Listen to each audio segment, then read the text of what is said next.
మీరు కొత్తగా business start చేయాలనుకుంటున్నారా? మార్చ్ 16-17 హైటెక్స్ లో ఫ్రాన్సెస్ ఇండియా బిగ్గెస్ట్ ఫ్రో ఎక్స్పో. నమస్తే, వెల్కమ్ టు సుమన్ టీవీ. నేను విష్ణు. ప్రస్తుతంతో పాటు మార్కెట్ అనలిస్ట్ రేవంత్ చలమల ఉన్నారు. వారితో మాట్లాడదాం.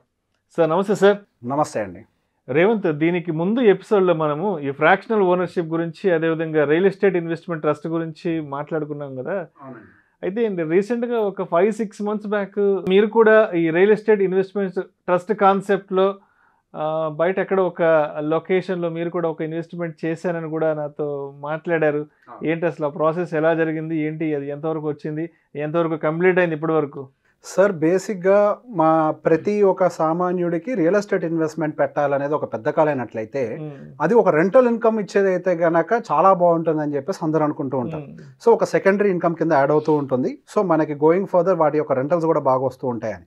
కానీ మేజర్ ఛాలెంజ్ ఏంటి అని అంటే, మనం ఒక నార్మల్ సెకండరీ అపార్ట్మెంట్ కొనాలన్నా కానీ ఇప్పుడు యాజ్ ఆఫ్ నో హైదరాబాద్లో ₹1,00,00,000 పైనే ఉంది ఒక double bedroom flat value. And దాని మీద వచ్చే రెసిడెన్షియల్ రిటర్న్స్ హార్డ్లీ 2-3% ఉంటాయి. అదే మనం కొంచెం కమర్షియల్ బేస్డ్ ప్రాపర్టీస్లో కనుక ఇన్వెస్ట్మెంట్ పెట్టినట్లయితే మనకి యావరేజ్గా 5-8% లేదా 6-8% మధ్యలో యావరేజ్ కమర్షియల్ రిటర్న్స్, అది ఇండస్ట్రీ స్టాండర్డ్, ఆ రిటర్న్స్ వస్తూ ఉంటాయి. సో ఆ క్రమంలో నేను ఒకేసారి ఒక పెద్ద ప్రాపర్టీని కొనలేను. నా దగ్గర ఒక చిన్న అమౌంట్ ఖాళీగా ఉంది, ఒక 5-6 lakhs ఖాళీగా ఉన్నాయి. సో నేను ఏం చేయాలి అని ఆలోచిస్తున్న టైంలో నేను వెతికే ప్రయత్నంలో ఈ ఫ్రాక్షనల్ ఇన్వెస్ట్మెంట్స్ గురించి చదవడం మొదలుపెట్టాను. సో ఆ సమయంలో నేను ఒక టూరిస్ట్ హోమ్ కనుక తీసుకున్నట్లయితే నాకు రెగ్యులర్గా ఒక రెంటల్ ఇన్కమ్ వస్తూ ఉంటుంది. అండ్ మోర్ ఎవర్ అది ఎప్పుడు కూడా కంటిన్యూస్గా మెయింటెనెన్స్ చేయాల్సిన ప్రాబ్లం ఉండదు. అంటే డైలీ ఆక్యుపెన్సీ ఏమి ఉండదు. హార్డ్లీ 50% ఆక్యుపెన్సీ ఉన్న మంచి రిటర్న్స్ వస్తాయి. కాకపోతే ఇక్కడ ఇంకొక ఛాలెంజ్ ఉంది. దాన్ని నేను వెళ్ళి మెయింటైన్ చేయలేను. దాని క్లీనింగ్ కానీ, గెస్ట్ హౌస్ ఈ మెయింటెనెన్స్ అంతా, ఈ బుకింగ్స్ కానీ ఇవన్నీ నేను చేయలేను అని. అప్పుడు నేను వెతుకుతుండగా నాకు ఒక కంపెనీ దొరికింది. వాళ్ళ పని ఏంటి అని అంటే, టూరిస్ట్ ప్లేసెస్ లైక్ గోవా ఇట్లాంటి వాటిల్లో పర్టికులర్గా ముత్కేశ్వర్ అంటే మనకి హిమాలయన్ వ్యూస్ ఉండే దగ్గర, సో బేసిక్గా ఎక్కడైతే హై టూరిజం ఉంటుందో అట్లాంటి చోట ప్రాపర్టీస్ని ఐడెంటిఫై చేస్తారు. అంటే హోటల్స్ లాగా కాదు, ఇండివిజువల్ అపార్ట్మెంట్ టైప్స్లో. సో బేసిక్ ఒక 1 BHKను 2 BHKను ఒక అపార్ట్మెంట్ ఐడెంటిఫై చేసి ఆ అపార్ట్మెంట్ వాల్యూ ప్లస్ దాని మీద కొంత రెనోవేషన్కి ఖర్చు అవుతుంది కదా అండి, ఇంటీరియర్స్, బెడ్స్, సోఫాలు, ఏసీలు, టీవీలు, ఎవ్రీథింగ్, హాస్పిటాలిటీ మొత్తం ప్రొవైడ్ చేయాలి. హాస్పిటాలిటీకి కావాల్సిన ఖర్చు అంతా యాడ్ చేసి దాని ఒక 11 భాగాల కింద విడదీసి ఒక్కొక్క భాగాన్ని అమ్మటం మొదలు పెట్టారు. గట్టిగా ఒక భాగం వాల్యూ ₹6.5 లక్షలు ఖర్చు అవుతుంది. ₹6.5 లక్షలకి మనకి ఒక భాగం అనేది అమ్మేస్తారు. మనకి నెలకి 12 నెలలు ఉంటాయి. వాళ్ళు తీసుకునేది 11 మంది ఓనర్లని. సో బేసిక్ గా ఒక్కొక్క ఓనర్ ఒక్కొక్క నెలకి ఓనర్, ఒక్కొక్క ఓనరు ఒక్కొక్క నెలని దాన్ని యూజ్ చేసుకోవచ్చు లేదా రెంట్కి ఇచ్చుకోవచ్చు. ఇంకొక నెల ఉంటుంది కదా, ఆ నెల డబ్బుల్ని మెయింటెనెన్స్ కోసం వాడతారు. అంటే మనకి wifi bills, electricity bills, XYZ వాటన్నిటికీ యూజ్ చేస్తూ ఉంటారు. So either I can rent it out or else I can use it for my self. So మనకి ఇక్కడ హాలిడే హోమ్ అనేది అచీవ్ అవుతుంది. నేను ఒక 1 week 10 days ఎప్పుడైనా సంవత్సరంలో వాడుకోవచ్చు, మిగతా డేస్ ని రెంట్ అవుట్ చేయొచ్చు.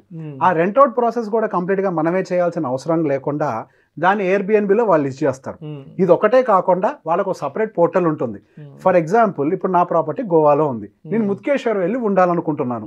సో బేసిక్ గా నేను ముత్కేశ్వర్లో కనుక బుక్ చేసుకున్నట్లయితే ఇక్కడ నా తరపున జనరేట్ అయిన రెంటల్ ఇన్కమ్ ని ఆ ముత్కేశ్వర్ ప్రాపర్టీకి వాళ్ళు ట్రాన్స్ఫర్ చేస్తారు. సో ప్రాపర్టీ ఎక్స్చేంజ్ కూడా జరుగుతుంది. So there is a very high probability of getting rents. So basic గా నా ఎస్టిమేషన్ ప్రకారం ఇప్పుడు నేను చూస్తున్న దాని ప్రకారం యావరేజ్ గా 6-8% రెంటల్ ఇన్కమ్ అయితే అక్కడ కనిపిస్తుంది.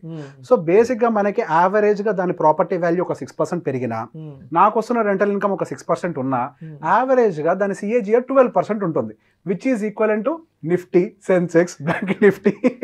ఇన్ఫ్లేషన్ క్రాస్ చేస్తుంది. ఇక్కడ మనకు 2 అడ్వాంటేజెస్ ఏంటి? 1, యూ కెన్ యూజ్ ఇట్. రెండోది, మీరు రెంట్ అవుట్ చేసుకోవచ్చు. సో బేసిక్ గా వాళ్ళే మెయింటైన్ చేస్తూ ఉంటారు, వాళ్ళే బుకింగ్స్ చేస్తూ ఉంటారు. And within the owners of that community, they'll exchange the properties. So బేసిక్గా వీటన్నిటి ద్వారా మనకి రెంటల్ ఇన్కమ్ కూడా క్రియేట్ అవుతూ ఉంటుంది. సో బేసిక్గా ఈ పేరుతోటి కూడా చాలా వేరే వేరే కంపెనీలు వస్తూనే ఉన్నాయి. సో బేసిక్గా కొద్దిగా పేరున్న కంపెనీలు, ఆల్రెడీ ఎగ్జిస్టింగ్ ఉన్న కంపెనీలు మాత్రం ఐడెంటిఫై చేయాలి. నా ప్రాపర్టీ మీ 6 months గురించి చెప్పాను కదండి, అది ఆల్మోస్ట్ మనకి December ending కి కంప్లీట్ అయిపోయింది ప్రాజెక్ట్. నేను మొన్న Januaryకి వెళ్ళి కూడా చెక్ చేసుకుని వచ్చాను. అండ్ నాకు ఇప్పుడు అర్థమవుతుంది లాస్ట్ జనవరి ఫిబ్రవరిలో ఆల్మోస్ట్ ఒక వారం 10 రోజులు సడన్ గా గోవా వెళ్ళారు. బట్ ఇప్పుడు మాట్లాడుతుంటే అర్థమవుతుంది అన్ని రోజులు అక్కడ ఎలా స్పెండ్ చేయగలిగారని నాకు ఇప్పుడు మైండ్ లో. బేసిక్ గా అక్కడికి వెళ్ళటం వల్ల నాకు అకామిడేషన్ కాస్ట్ లేదు, అది నా ఓన్ ప్రాపర్టీ. సో నాకు కావాల్సిన ఫెసిలిటీస్ అన్ని అక్కడ ఉన్న మేనేజ్మెంట్ టీం ప్రొవైడ్ చేస్తూ ఫ్యామిలీతో స్పెండ్ చేయొచ్చు, ఫ్రెండ్స్ తో స్పెండ్ చేయొచ్చు. అండ్ మీరు కావాలంటే మీకు ఎవరైనా మీ ఫ్రెండ్స్ వెళ్తున్నారంటే మీరు రెంట్ అవుట్ చేసుకోవచ్చు. నేను గోవా వెళ్ళాలంటే మీకు చెప్పొచ్చు డెఫినెట్ గా. సో అందులో మనకి రకరకాల ప్రాపర్టీస్ ఉంటాయి, 1 BHKs ఉంటాయి, 2 BHKs ఉంటాయి, విల్లాస్ ఉంటాయి, అన్నీ ఉంటాయి. సో మీకున్న రిక్వైర్మెంట్ ని బేస్ చేసుకొని నేను ఏదైనా ప్రాపర్టీ ఎక్స్చేంజ్ ప్రోగ్రామ్ ఉంది కదా, ఏ ప్రాపర్టీనైనా నేను బుకింగ్ చేసి పెట్టచ్చు మీకు. సో ఆ మందం డబ్బులు నేను వాళ్ళకి ట్రాన్స్ఫర్ చేస్తాము, వాళ్ళ మందం డబ్బులు. సో ఈ ప్రాపర్టీ ఎక్స్చేంజ్ జరుగుతూ ఉంటుంది. Any kind of property you want to go to Mutkeshwar, we will do that. If you want a villa with for group of people, we can do that. So basic గా ఒక safety and security మొత్తం కూడా taken care. And ఆ families కోసం perfect గా వాళ్ళకి సెక్యూరిటీని plan చేసుకుంటారు, వెల్ మెయింటైన్ పీపుల్ ఉంటారు, హైలీ ఎడ్యుకేటెడ్ పీపుల్ ఉంటారు, ఒక కార్పొరేట్ సెక్టర్ లాగా రన్ అవుతూ ఉంది. సో బేసిక్ గా దీని మీదనే మనకి సెబీ కూడా కొంచెం ఫ్రేమ్ వర్క్ చేసే ప్రయత్నం చేస్తుంది. యా, సో బేసిక్ గా ఇటువంటి టూరిస్ట్ ప్లేసెస్ లో కనుక ప్రాపర్టీస్ ఉంటే anyone can plan for the rental income, secondary income. It is a good opportunity. Thank you so much Revanth.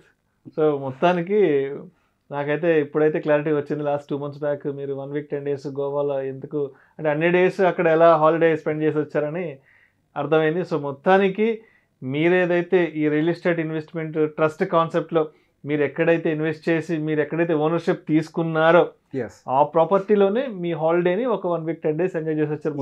Exactly. Thank you so much Revanth. Thank you అండి. సుమన్ టీవీలో మీ personal and business promotions కోసం కింది నెంబర్కి contact చేయండి.